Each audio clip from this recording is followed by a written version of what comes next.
क्या थे। एक लंबा चौड़ा पैनल हमारे साथ है। हमारे साथ संजीव उनियाल जी होंगे आरएसएस की तरफ से, सनी धीमन जी होंगे कांग्रेस का पक्ष रखने के लिए, इंतखाब फारूकी जी होंगे शिवसेना की ओर से, और निकुल तोमर एनसीपी का पक्ष रखेंगे। सबसे पहले इंतखाब फारूकी जी, आपके पास कल का जो घटनाक्रम था, जब उद्धव ठाकरे सामने आए, उन्होंने कहा और बड़े भावुक थे, कहा अपनों ने ही धोखा दे दिया। दूसरा, कहा शिवसेना में से ही कोई और बन जाए, कोई दिक्कत नहीं है, मैं इस्तीफा नहीं दूंगा, लेकिन सामने आए बात करे। आज संजय राउत ने भी आगे बढ़कर एक कदम बोल दिया, कहा हमको कोई दिक्कत नहीं है, हम महाविकास अघाड़ी छोड़ने के लिए तैयार हैं, लेकिन 24 घंटे में शिंदे गुट के विधायक वापस आए। फारूकी साहब। जी बिल्कुल, देखिए ये बात तो सही है, जैसा उद्धव साहब ने कहा है कि घर का बेदी लंका ढाई, ये बात बिल्कुल सही है। लेकिन अभी भी कुछ कहना ज्यादा, हम लोग चाह रहे हैं कि वो रिटर्न आ जाए और किसी तरीके से सारी बातों को वापस से बन जाए। समय तो उनको दिया गया है कि आप आकर बिल्कुल बात करिए, जो भी है हम साथ में बैठकर निर्णय लेंगे, फैसला लेंगे, और जो भी है ये बीच में हमारे बीच में जो अभी चल रहा है, ये सब संकट खत्म हो जाए और अच्छे से फिर महाविकास अघाड़ी सरकार फिर से अपने काम पे लग जाए और सारी कामों को अपने ढंग से करना शुरू कर दिया जाए। देखिए, जब से हमारी सरकार बनी है, आप तो देख ही रहे कि हर तरीके के हथकंडे हमारे। फारूकी साहब, महाविकास अघाड़ी अब कहां रह गई? जब फारूकी साहब, महाविकास अघाड़ी अब कहां रह गई? अब तो राउत साहब ने कह दिया है कि मैं महाविकास अघाड़ी शिवसेना छोड़ने को राजी है। इसका मतलब अब महाविकास अघाड़ी रही नहीं गई है, अब तो इसका अलायंस का कोई मतलब ही नहीं है। अगर राउत साहब कहते हैं कि हम ये अलायंस छोड़ने को तैयार है, यानी बीजेपी में जाने को तैयार है, आप बताइए क्या करना है? नहीं, देखिए अभी तो इस समय में ऐसा कुछ कहना, ठीक है, उनका आक्रोश है, उनका गुस्सा है जिस तरीके से उन्होंने कहा है, और बिल्कुल वो कहना भी सही है, उनका कहना अपना। लेकिन हम ये कहना चाहिए कि अभी भी इस समय में हम चाहते हैं कि कुछ बातें बन जाए और बातें अपने तरीके से सुलझ जाए वापस से। और क्योंकि कई आमदार अभी भी संपर्क में है और सारे लोग चाहते हैं उसमें से कि हम आना चाहते हैं इस तरीके से, लेकिन कुछ दबाव की भी बातें सामने आ रही है। तो इस तरीके से हमें देखना है अभी कि किस तरीके से काम को आगे किया जाए। और रही बात दूसरी के, जब से ये सरकार बनी है हमारी, हम फारूकी साहब, नंबर कहां है आपके पास? आप जो नंबर गेम है, उस नंबर गेम में देखिए 37 + 9 विधायक शिंदे गुट के साथ गुवाहाटी में है, टोटल 13 विधायक शिवसेना के पास बचे हैं। क्या बातचीत करेंगे अब आप? अब तो पार्टी के ऊपर संकट है, शिवसेना पर संकट है, शिवसेना का जो धनुष बाण है, जो पार्टी सिंबल है, उस पर भी संकट है। नहीं, देखिए अभी ऐसी कोई बात नहीं है, अभी तो है साथ में हमारे कांग्रेस और एनसीपी, सबका समर्थन भी है। और जो आमदार हमारे वहां पर है, उनके भी जरूरी नहीं कि वो गए हैं तो उनका पूरा अपना फाइनल डिसीजन हो गया, ऐसी कोई बात नहीं। कुछ दबाव में भी है और बिल्कुल कुछ निर्णय निकल कर आएगा, कुछ फैसला आएगा। कई लोग चाहते हैं कि वो वापस भी आना चाहते हैं और इसलिए इन चीजों पर बातें चल रही है इस वक्त पे। तो हम चाहते हैं कि अभी कुछ एक समय देने की बात है, कुछ समय में के बाद में निर्णय लिया जाएगा कि किस तरीके से क्या करना है। अभी हम कुछ भी इस तरीके से कहना कि वो लोग। संजीव उनियाल जी भी हैं आरएसएस, दो बड़े आरोप लगा रहे हैं आप। पहला, उद्धव ठाकरे को खबर नहीं थी कि उनकी पार्टी के अंदर ही टूट हो रही है, 40 विधायक चले गए। दूसरा आरोप आप लगा रहे हैं कि उद्धव ठाकरे अपने कार्यकर्ताओं और नेताओं से मुलाकात नहीं करते थे। दो बड़े आरोप हैं आप। ऐसा मुझे लगता है। देखिए, मैं बोलना चाहूंगा कि हमारे जो उद्धव ठाकरे साहब है, वो फारूकी जी जवाब दे दीजिए इसका। दो बड़े आरोप हैं, अगर सरकार गिर रही है तो ये दो आरोप आपके सामने एनसीपी के हैं।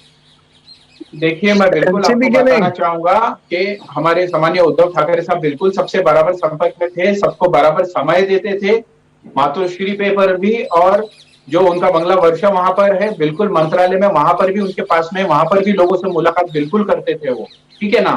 थोड़ी सी उनकी तबीयत बीच में बराबर नहीं थी, इस वजह से वो थोड़ा सा संपर्क नहीं रह पाया, लेकिन इसका मतलब ये नहीं कि हम आरोप लगाएं कि वो बिल्कुल लोगों को समय नहीं देते थे, ठीक है ना। कोरोना के पीरियड में भी उन्होंने बहुत बेहतरीन काम किया। फारूकी साहब, ठीक है, मैं ये बात तो मान गया। फारूकी साहब, मैं ये बात मान गया कि तबीयत नहीं ठीक थी, कोविड की दिक्कत थी, हॉस्पिटलाइज हुए थे। फारूकी साहब, ये बात मैं आपकी मान रहा हूं, बिल्कुल मान रहा हूं, स्वास्थ्य कारण मानता हूं, लेकिन 40 विधायक, महाराष्ट्र के मुख्यमंत्री है, डीजीपी आपके पास है, सीबीसीआईडी है, एलआईयू है, सब कुछ है, 40 विधायक यहां से उड़कर सूरत चले जाते हैं, आपको खबर नहीं होती। उनको भी ये समझना चाहिए कि इन सब लोगों को आज जो लेवल मिला है वो शिवसेना और सामान्य उद्धव साहब के वजह से आज ये कैबिनेट मंत्री जो बने हुए, वो भी तो उनको आज उद्धव साहब के वजह से मिला हुआ है। अर्बन डेवलपमेंट मिनिस्टर जो है आज वो कैबिनेट में, तो वो भी तो उनके वजह से मिला हुआ है। तो खाली अगर हम आरोप लगाए किसी के ऊपर और लोगों की अगर चाहत बढ़ती जाए कि मुझे इससे भी आगे चाहिए, ठीक है, तो वो अब वो नहीं है, अब तो वो लोगों की अपनी डिप्टी मर्जी सीएम है। और सीएम की रेस में है।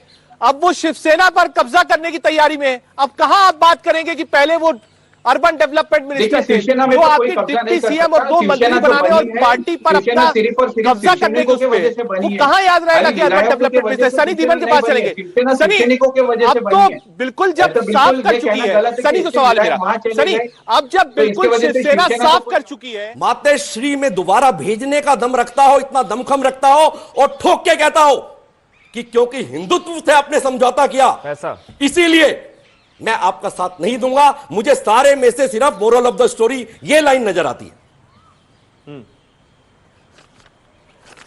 ठीक है। फारूकी जी जवाब। संजीव जी कह रहे हैं कि देखिए, संजीव ठोक के जी- कह रहा है हिंदुत्व की बात, संजीव और जी- दूसरा संजीव जी मातोश्री कह में रहे हैं वापस कि भेज वो- दिया उद्धव ठाकरे को। संजीव जी कह रहे हैं कि वो बीजेपी को रिप्रेजेंट नहीं कर रहे, लेकिन जिस तरीके से उनकी बातें मुझे नजर आ रही है, वो पूरी और पूरी तरीके से भाजपा के साथ में जुड़े हुए हैं, और जो भाषा का उपयोग वो कर रहे हैं वो समझ में आ गए कि वो उनका जो आप इंटरेस्ट है मेरा वो किस महिमा तरफ से मंडन है। ना करें, जी आप अच्छा। शिवसेना के बारे में दूसरी बताएं। जी दूसरी बात यह है फारूकी साहब। कि मैं आपको बताना चाहूंगा कि अगर आज जो भी लोग हमारे जो है ना, तो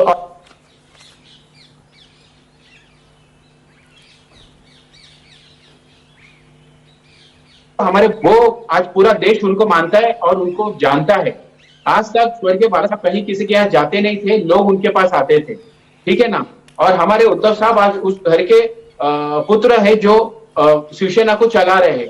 तो आज अगर हमारे विधायक कहीं चले जाते, कुछ विधायक, तो शिवसेना विधायकों की वजह से नहीं चल रही है, शिवसैनिकों की वजह से चल रही है, ठीक है ना। जब कभी भी शिवसेना के साथ ऐसा कुछ होता है, शिवसेना और उभर कर आई है, कि पहली बार नहीं कि लोगों ने शिवसेना को छोड़ के गए। कई लोग बस्तर टांग के आए, कई लोग कहीं से आ गए, बाला साहब के पास साफ किए, साहब ने उनको टिकट दिया, कॉर्पोरेटर बनाए, आमदार बनाए, खासदार बनाए, प्रवक्ता बनाए, बहुत कुछ बनाकर खड़ा कर दिए। बहुत बार शिवसैनिक हमारे शिवसेना के लोगों ने देखा है कि गद्दारी तो हमने कई बार झेल चुकी है, और ये हमारे साथ पहली बार नहीं है। लेकिन मैं आपको बताना चाहूंगा, इसका मतलब ये नहीं है कि शिवसेना को कोई और रूल करेगा। शिवसेना सिर्फ और सिर्फ उद्धव साहब ही चलाएंगे, वही मुखिया है महाराष्ट्र के, चाहे मुख्यमंत्री कोई भी हो, भाषा इधर शिवसेना की ही चलती है। और हमारे जो उद्धव ठाकरे साहब है, उनके जो काम करने का ढंग है, वही महाराष्ट्र में लोगों को अच्छा लगता है, चाहे वो किसी भी जात धर्म के हो, कोई भी उद्धव साहब ठाकरे साहब का साथ नहीं छोड़ेगा। हमें ये पूरा भरोसा है। परिवार के साथ आपने क्या किया, औरंगजेब के साथ आपने क्या किया, ठीक है। तो इस इंतकाब तरह की फारूकी भावनाओं को जी, लेकर कितना लोग सहमत आप इनसे? इंतकाब जी, देखिए, मैं कहना फारूकी जी, चाहूंगा, क्या आप सहमत हैं जिस जो बात तरीके संजीव से- भाई कह रहे हैं? देखिए, मैं कहना चाहूंगा कि जैसे इनकी बातें मैं सुन रहा था अभी, मुझे ऐसा लगता है कि कोई भी इंसान अगर आपके साथ छेड़खानी करे या किसी भी प्रकार का आप पे कुछ हरकत और छेड़खानी करने की कोशिश करे, और आप बिल्कुल भी जवाब ना दे और आप चुपचाप सहते रहे, तो ये भी गलत बात है, ठीक है ना। आज तक जो हिंदुत्व अभी हमारे महाराष्ट्र में देखने को मिल रहा है, सभी जात और धर्म के लोग इतने बड़ी संख्या में शिवसेना के साथ जुड़े हुए और शिवसेना के काम को पसंद करते हैं, और उद्धव साहब को एज अ सीएम वो देखना इतना पसंद करते, वो चाहते कि उद्धव साहब ही हमेशा सीएम रहे महाराष्ट्र के, ठीक है ना। और बात ऐसी है अभी इस वक्त में कि इनका जो कहना है कि इस तरीके से अगर जो भी ये राणा दंपति और ये लोग जो आए थे हनुमान चालीसा पढ़ने के लिए, तो उसमें किसी का ऐतराज नहीं था। लेकिन हर बात होती है कि कोई चीज रिलेशन पे होती है, प्यार मोहब्बत से होती है, कि हम आपके पास आना चाहते हैं, और उसमें ऐसी कोई बात नजर नहीं आई। जो उसके आगे जो हुआ हम सबको नजर आया। तो सिर्फ प्यार मोहब्बत की बातें होती है, और अगर इंसान प्यार मोहब्बत से आना चाहे तो हर जगह उनको अलाउड है आने के लिए, ऐसी कोई बात नहीं, ठीक है ना।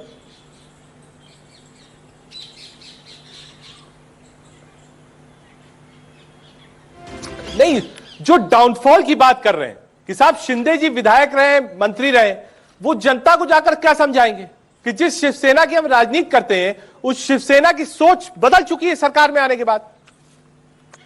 नहीं, देखिए, ये बिल्कुल गलत बात है, ऐसा कुछ नहीं है। शिवसेना की सोच आज भी वही है। आज भी शिवसेना जो है वो एकदम कट्टर हिंदुत्ववादी पार्टी है एकदम। और उसको मैं आपको कहना चाहूंगा कि आज सब जात और धर्म के लोग क्योंकि शिवसेना को मानते हैं, तो इसका मतलब ये तो नहीं है कि वो लोगों को दूर करेंगे।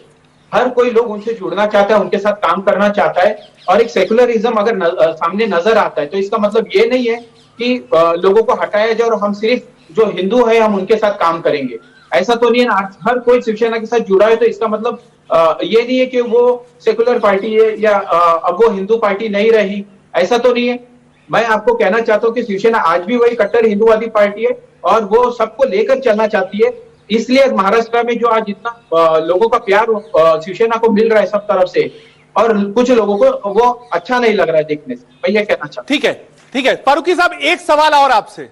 जो संजय राउत साहब ने ये बात कही है कि हम महाविकास अघाड़ी, फारूकी साहब महाविकास अघाड़ी छोड़ने को तैयार है, तो क्या ये माना जाए फिर से बीजेपी और शिवसेना साथ आने को रेडी है? देखिए, ये बात पे तो अभी कुछ हम कह नहीं सकते। अभी अगले 2 दिन हमें देखना पड़ेगा कि क्या निर्णय सामने आता है।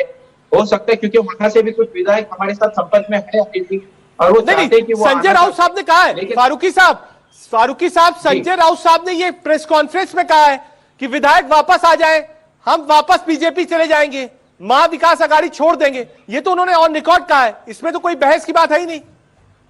देखिए, जो भी निर्णय होगा वो बिल्कुल उचित, जो निर्णय होगा वो पार्टी के सदस्य ही लेंगे। उद्धव साहब, हमारे सामान्य उद्धव साहब लेंगे, संजय राउत साहब जो भी पार्टी के हेड है उनका डिसीजन होगा वो फैसला, ठीक है ना। और जो भी उनको समझ में आएगा कि जो हमारे लिए सही है आगे के लिए, वो निर्णय लेंगे।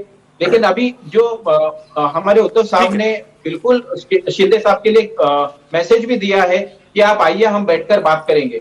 लेकिन अगर वो सामने नहीं आते तो उसके आगे फिर कोई डिसीजन नहीं है। हम बिल्कुल बैठकर बात करना चाह रहे हैं। उद्धव साहब ने भी कह दिया है उनसे कि आप आइए, हम बैठ के बात करेंगे। वहां बैठकर बात नहीं हो सकती, आप सामने आइए, सामने बैठकर जो बात होगी उस पर फैसला लिया जाएगा और निर्णय लिया जाएगा। ऐसा नहीं है कि वहां बैठकर बात करेंगे कि हमें ऐसा नहीं, ऐसा चाहिए, ऐसा नहीं, वैसा चाहिए, तो इस पर काम नहीं हो पाएगा। बिल्कुल।